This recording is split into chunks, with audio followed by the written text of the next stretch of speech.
Uma enigmática mensagem numa rede social da vítima leva os investigadores a considerar que um encontro íntimo, a quatro, talvez tenha terminado muito mal. E assim começa uma investigação onde todas as pistas parecem servir para despistar e que termina com a ajuda do escritório central de Facebook.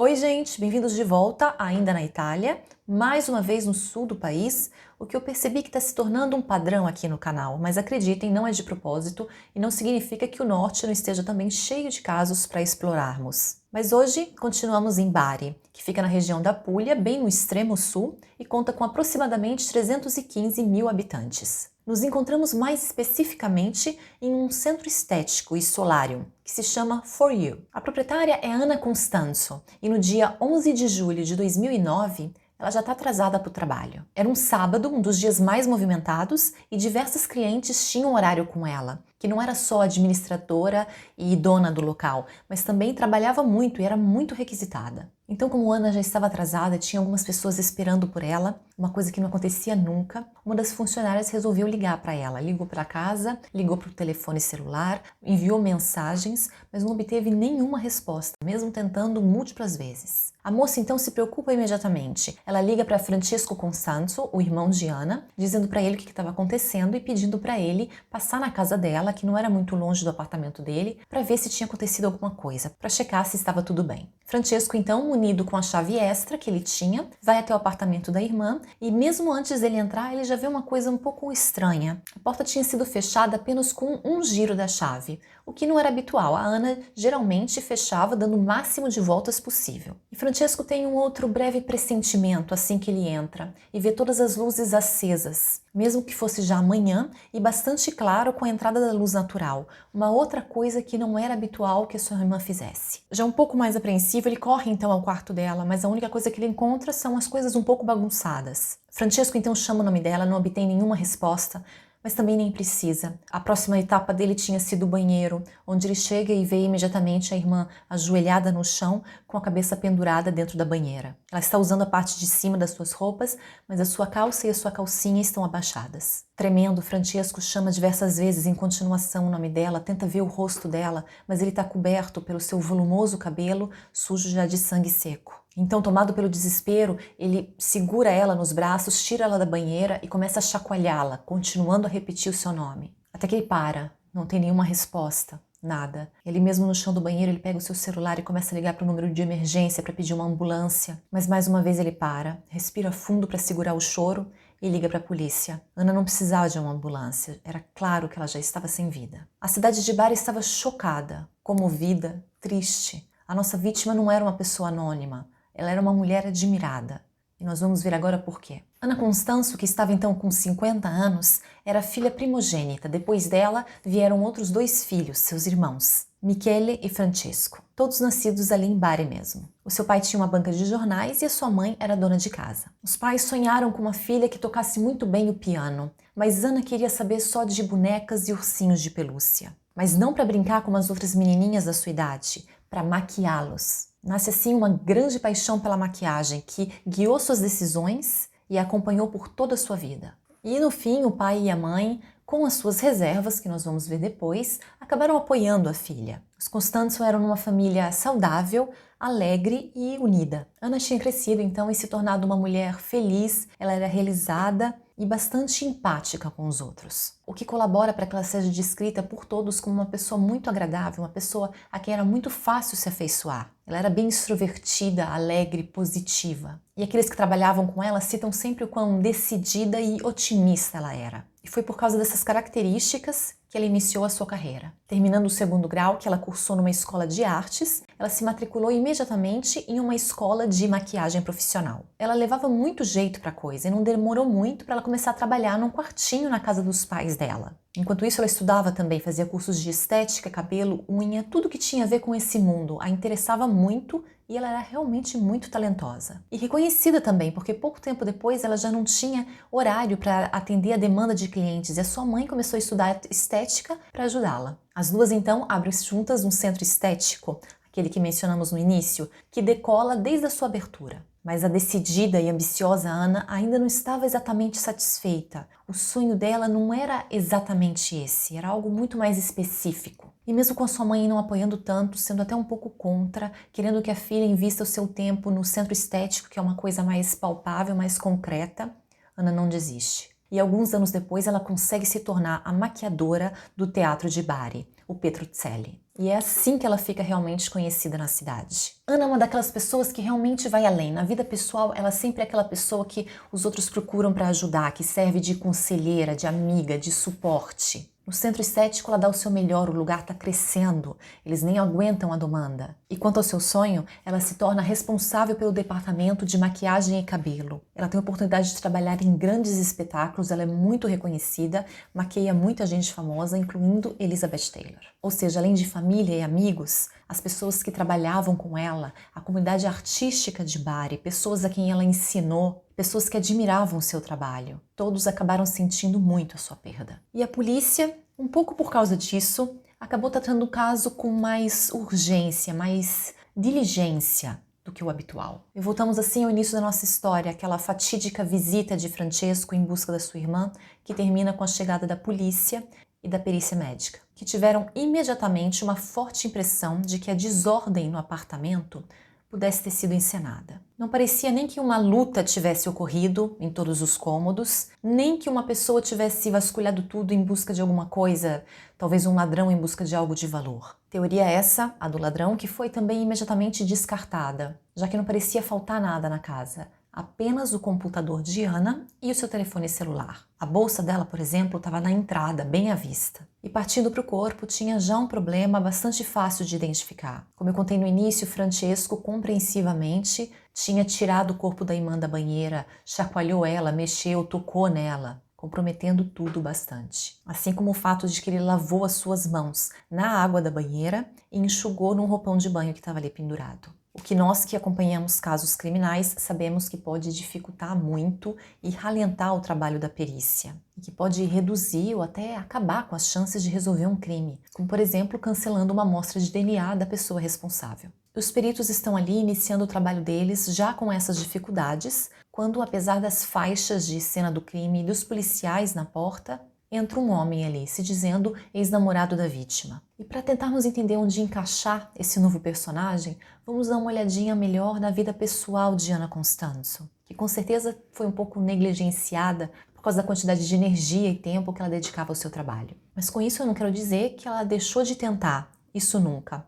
Desde o seu primeiro casamento, quando ela tinha 19 anos de idade. Essa união durou pouco mais de um ano e foi seguida por um outro. Também durou pouco tempo. Mas ela é determinada, como eu disse, e se casa mais uma vez, a terceira vez. Mas quando essa relação também termina, Ana decide se concentrar ainda mais no seu trabalho. Ao mesmo tempo, não perdendo completamente as esperanças de encontrar alguém que de alguma forma se encaixasse na vida dela. Que significa que Ana era aberta à possibilidade de encontrar o amor, de conhecer pessoas novas. Ela tinha sim uma vida social e amorosa bastante cheias. E como os investigadores iniciaram sem nenhuma suspeita específica, consequentemente não podendo excluir completamente nenhuma linha de investigação, eles resolveram iniciar exatamente pela vida sentimental de Ana. E como muitos de nós fazemos para conhecer um pouco melhor alguém, eles foram até a página do Facebook dela, onde encontraram a sua última postagem, às 2h34 da manhã daquele dia, e dizia exatamente assim: "Acabei de voltar para casa.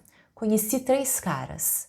Eles virão?" Ao ler a mensagem, a polícia imediatamente se interessa muito e vê que tem várias perguntas que precisam ser respondidas. Onde Ana tinha ido na noite anterior? Ela tinha conhecido os 3 caras online ou pessoalmente? Quem eram esses homens? Eles existiam mesmo? E se sim, eles tinham ido até o apartamento dela? Isso imediatamente parece ser uma linha de investigação que vale a pena seguir. Até porque, enquanto os policiais estão controlando a página do Facebook dela, a perícia está no quarto dela, onde encontrou 3 camisinhas sobre a cama. 2 fechadas e uma aberta, mas ainda enrolada. Nunca tinha sido usada. Já não parece tão promissor. E o instinto dos investigadores continua a apontar para uma encenação. Afinal, o resto das coisas que foram encontradas, inclusive ali no quarto, perto dos preservativos, também parecia um pouco estranho. Tinham 2 sutiãs ali colocados como que de acaso e a cama parecia feita, mas uma parte dela, assim como o travesseiro, estavam mexidos, mas não parecia o suficiente para que alguém tivesse dormido ali ou realmente usado a cama. Já na entrada da casa estão as sandálias de salto alto que Ana tinha usado na noite anterior, os seus óculos de grau, suas chaves e a sua bolsa. Outra coisa interessante também, como seu irmão notou, a casa estava fechada. Ok, ele tinha notado aquela coisa de ter menos voltas na chave, mas de qualquer maneira parecia provável, parecia coerente pensar que ela tivesse talvez aberto para o seu agressor ou agressores. E como é muito difícil provar com certeza que a bagunça de um local foi feita propositalmente, naquele momento a coisa concreta que os investigadores têm é a mensagem no Facebook. Então eles têm que continuar trabalhando considerando essa possibilidade dos 3 homens que teriam entrado ali porque Ana abriu a porta para eles, o encontro terminou mal e eles saíram dali levando o computador e o celular delas, talvez porque a maneira deles se comunicarem fosse por mensagens, para esconder a identidade deles. E como a tal mensagem tinha sido escrita na noite anterior, mais especificamente, como nós vimos, às 2h34 da manhã, essa saída de Ana se tornou de maior interesse para a investigação. E para estabelecer uma linha do tempo, foram interrogados então, primeiramente, os amigos que tinham estado com ela. E entre eles estava um primo de Ana e uma sua amiga muito íntima, que também trabalhava no centro estético. E esses 2 tinham sido quem tinha acompanhado Ana à casa depois que tinha terminado a noite. Ambos dizem para os policiais que esperaram dentro do carro que Ana entrasse no seu prédio, sozinha, e só depois eles partiram. E nesse momento, lembra a colega dela de trabalho, ela olhou o relógio e eram as 2h10 da manhã exatamente, ou seja, 24 minutos antes que aquela mensagem fosse postada online. Horário esse que se encaixa perfeitamente com a opinião do médico legal, que é de que Ana tenha perdido sua vida entre 2h10 e 3h30 da manhã. E por falar em autópsia, foram também verificadas marcas de forte pressão em torno ao seu pescoço. Mas não foi assim que ela perdeu sua vida, não por sufocamento normal, mas por afogamento. Seus pulmões estavam cheios de água. Apesar da quantidade de sangue que ela tinha perdido por causa daquela ferida na testa, aquela ali não tinha sido a causa de óbito, porque segundo os peritos, aquele golpe tinha só atordoado ela. Golpe esse que provavelmente tinha sido causado por causa de uma estatueta de madeira que foi encontrada toda quebrada no chão entre o banheiro e a sala. Depois do golpe, então, teriam tentado apertar o pescoço dela até que ela sufocasse, não conseguindo, usaram a banheira cheia d'água. O que infelizmente esses resultados não puderam confirmar ou excluir foi se esse ataque foi cometido por uma ou mais de uma pessoa. E como vimos, a polícia não estava só seguindo a pista dos 3 desconhecidos. Eles pretendiam, paralelamente, começar a falar com as pessoas mais próximas de Ana. Para começar com aquele ali, que apareceu logo depois da polícia no local, o tal X. O homem visivelmente perturbado tinha 33 anos e se chamava Alessandro Angelillo. Ele trabalhava num negócio de ferramentas que pertencia à sua família e tinha tido um relacionamento com Ana, que durou 3 anos. Os 2 tinham se conhecido em 2006, quando ela estava com 47 anos e ele com 30. E o interesse mútuo foi imediato. Já sobre a diferença de idade, isso nunca foi um problema para Ana, que era muito passional e instintiva também. Se ela gostava de alguma coisa, ela se jogava mesmo, ia atrás. Aliás, os 17 anos de diferença chegavam a ser uma vantagem,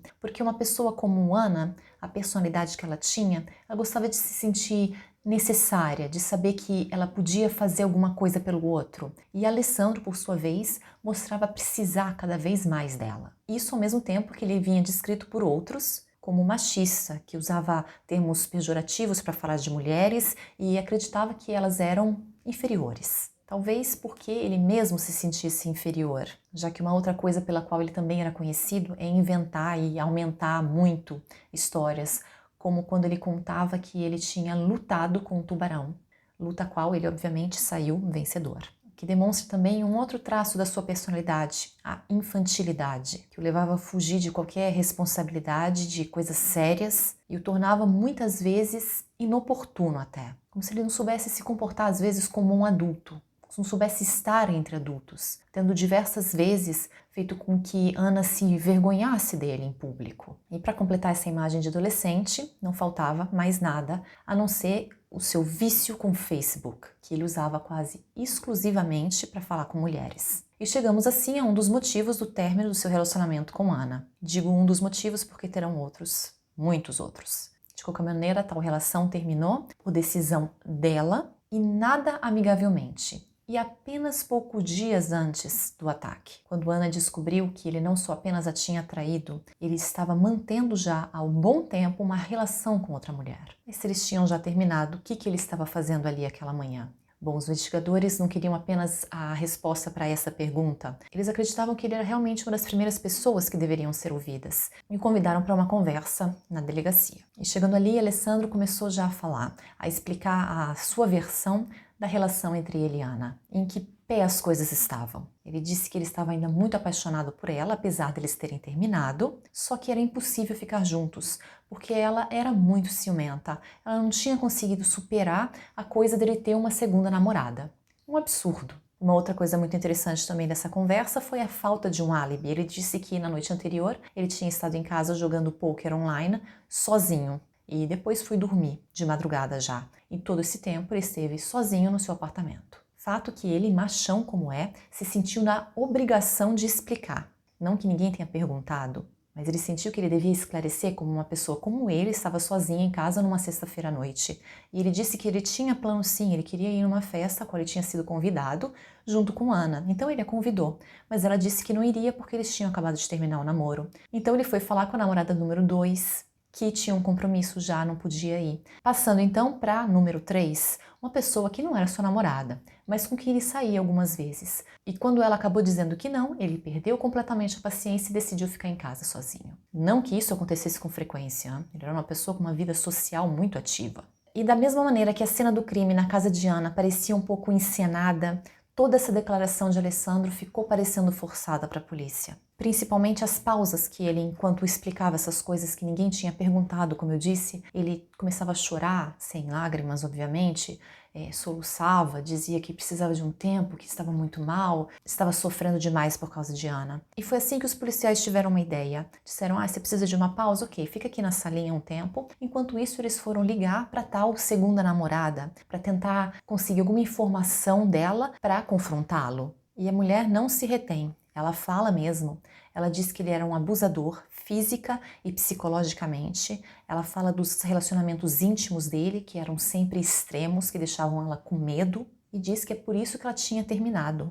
Quando o policial pergunta, mas então vocês não estão mais juntos? Ela disse, não, eu terminei com ele e fui até fazer uma denúncia. Detalhe esse que ele tinha esquecido de mencionar. Só que isso de terminar o relacionamento, de dizer que não queria ver mais, de andar até a delegacia e fazer uma denúncia contra ele, tinham sido coisas que ao invés de afastá-lo, tinham só tornado ele mais obcecado por ela. Ele a seguia, enviava mensagens, e-mails, cartas, 1000 ligações. E passava de desculpa, eu te amo para uma ameaça num piscar de olhos. Obviamente, ouvindo isso, os investigadores estavam muito mais interessados em Alessandro como suspeito. Aliás, foi a própria ex que, com um frio na espinha, sugeriu: será que o que ele fez comigo ele não estava fazendo também com a Ana? Será que ele não foi longe demais com ela? E desse momento em diante, todas as outras pessoas mais próximas de Ana, que foram entrevistadas, que deram seus depoimentos, elas foram perguntadas sobre o relacionamento dela com Alessandro. E muitas disseram que sim, que tinham reparado que nos últimos tempos ela parecia preocupada, ela não era ela mesma. E apesar dela não dizer isso tão abertamente, de ela não confidenciar isso para todo mundo, todos desconfiavam que o namorado tinha alguma coisa a ver. Já para aquela amiga que trabalhava também no centro de estética, ela foi bem clara. Ela disse, mais ou menos um mês antes do ataque, que ela tinha começado a ficar com medo de Alessandro, do comportamento dele, que ela estava inclusive evitando de ficar sozinha com ele no apartamento. E mais, Ana tinha dito também que ela já estava decidida àquela altura a terminar o relacionamento, só que com uma pessoa que você teme e que é abusiva fica difícil, né? Aí que aconteceu aquela coisa de descobrir sobre a traição. Foi uma espécie de desculpa que ela precisava, um empurrãozinho que ela precisava para terminar tudo. Obviamente, com todas essas informações, seja sobre Alessandro, que sobre o relacionamento dele com a ex e com Ana, a teoria dos 3 suspeitos não era descartada ainda, mas passou para um segundo plano. Eles não estavam mais no topo da lista de suspeitos, obviamente. Até porque, até aquele momento, nenhum traço deles tinha sido encontrado no apartamento de Ana. E os passos seguintes, então, são focalizar-se em Alessandro, revistar a casa dele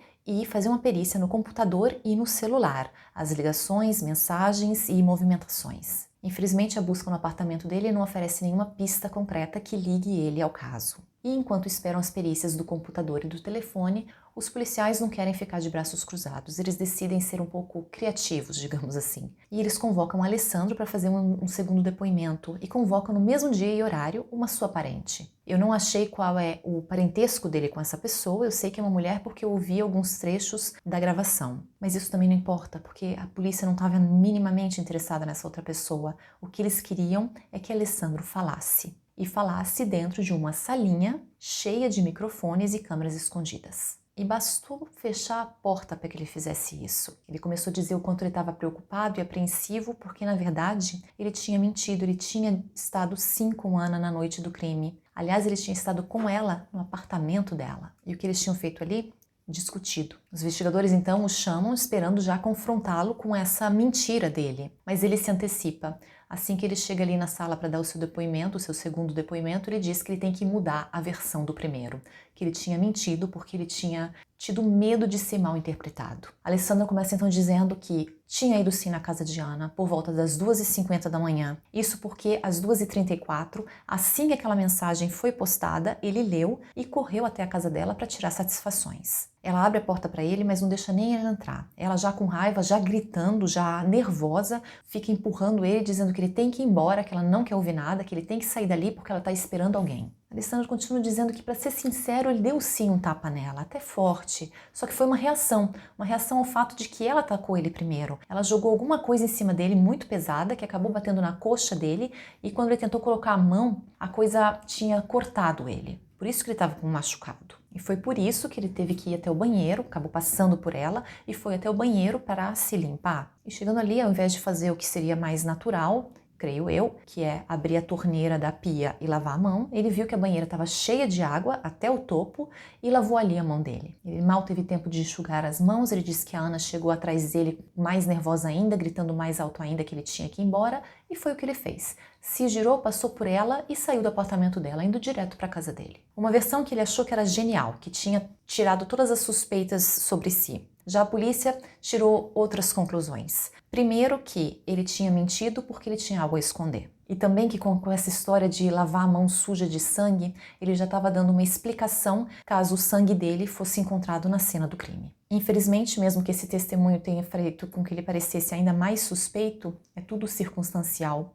Mas isso só até o momento que a perícia no seu telefone ficou pronta, mostrando que o aparelho dele se conectou à torre da casa de Ana muito antes das 2h10, muito antes. À 1h17 da manhã, ele envia uma mensagem de celular e 1 minuto depois, à 1h18, ele começa a enviar e receber mensagens do seu computador. Ou seja, ele estava ali mesmo antes que ela voltasse para casa. Ele estava ali na casa dela, com o seu computador e o seu celular, bem antes que ela chegasse. O que não surpreende em nada os investigadores, porque eles já tinham ouvido de uma amiga de Ana que depois do término do namoro era religioso que ela voltasse para casa do trabalho e encontrasse Alessandro dentro do apartamento esperando por ela. Ele parece mais suspeito? Sim, óbvio, mas essas são ainda provas circunstanciais. A cada nova informação, parece que os investigadores têm mais certeza da culpa de Alessandro e estão mais rodeados de provas circunstanciais, não tem nada de concreto. Isso até que chega um verdadeiro presente na delegacia. 2 mergulhadores que estavam no mar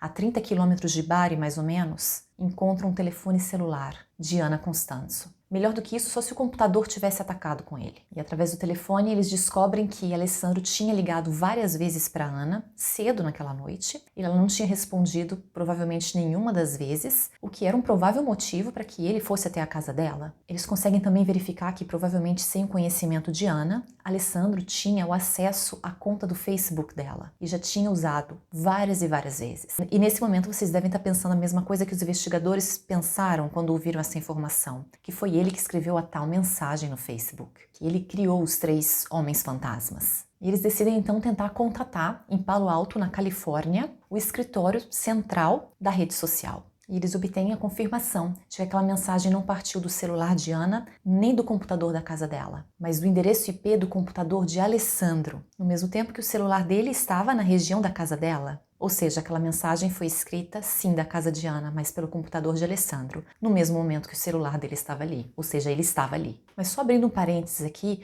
eu nunca tratei aqui no canal, eu acho, não tenho certeza. Nunca tratei aqui, mas eu já vi diversos casos em que Facebook e outras plataformas se recusam a colaborar, a dar informações para a polícia. Então eu não sei realmente qual é o critério, eu não sei por que eles foram tão cordiais e generosos nesse caso. Mas voltando para o caso de hoje, essas não foram nem as informações mais interessantes, digamos assim, que essa investigação eletrônica trouxe.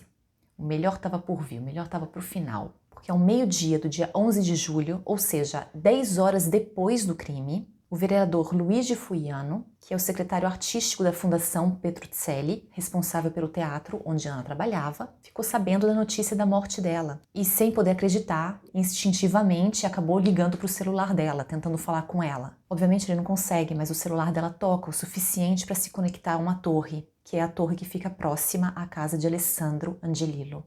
Ele estava com o celular da vítima. E é então assim que, 4 meses depois do delito, Alessandro Angelillo é finalmente preso. E quando lhe foi dada a voz de prisão, quando estavam colocando as algemas nele, tudo que ele disse foi: "Eu já esperava". Já uma confissão, essa ele não ofereceu. Mas de qualquer maneira, a acusação acredita ter o suficiente para levar ele a julgamento, e essa é a versão que eles apresentam. O homem, já possessivo e ciumento, está controlando Ana cada vez mais, principalmente depois do término do relacionamento deles. E é assim que, de alguma maneira, ele fica sabendo que ela sairia aquela noite. Ele liga algumas vezes para ela, que o ignora, e ele decide assim agir. Isso o impulsiona a agir. Alessandro então entra na casa de Ana, sabendo que ela não ia estar ali para impedir a sua entrada, usando a chave que ele tinha de cópia, que ele já tinha usado diversas vezes naquela mesma semana e que ele se recusava a devolver para ela. Enquanto ele a espera, ele premeditadamente enche a banheira de água, envia algumas mensagens com o celular, abre o computador e começa a mensagear com o computador. Às 2h10, Ana volta para casa, abre a porta, dá de cara com o ex ali e imediatamente inicia uma discussão, que termina com ele pegando a estatueta de madeira e quebrando na cabeça dela, deixando Ana imediatamente atordoada. E antes que ela tenha tempo de se recuperar um pouco, ele coloca as mãos em volta do pescoço dela e começa a apertar com força, deixando aquelas marcas que depois vão ser encontradas. Mas ele não consegue fazer com que ela pare de respirar. Alessandro então arrasta a Ana até o banheiro, onde ele enfia a cabeça dela na banheira, que já estava cheia de água, até que finalmente ela perde a vida. Ele então rapidamente se lava e passa à encenação. Ele tira a parte de baixo da roupa dela, ele vai até o quarto, espalha sutiã, preservativos, bagunça um pouco o resto da casa e, principalmente, antes de desligar o seu próprio computador, ele envia aquela famigerada mensagem, pega o computador de Ana, o celular dela e vai embora. E essa versão convenceu 100% o juiz, que o condenou por homicídio voluntário a 30 anos de cárcere. Sentença essa que assustou muito Alessandro, que tinha certeza que seria absolvido, o que o levou a apelar. E durante o processo de apelo, ele finalmente confessou, o que reduziu bastante, consideravelmente, a sua pena de 30 anos para 16. Mas em março desse ano, que estamos agora em 2023, Alessandro Angelillo foi solto e a sua pena foi considerada servida. Ele é um homem livre. A família, como nós podemos imaginar, não podia se sentir mais frustrada. Eles se limitaram a uma declaração feita por Francesco, o irmão de Ana. A vida da minha irmã vale muito mais do que 16 anos. A perda dela foi uma perda para toda a humanidade. Obrigada.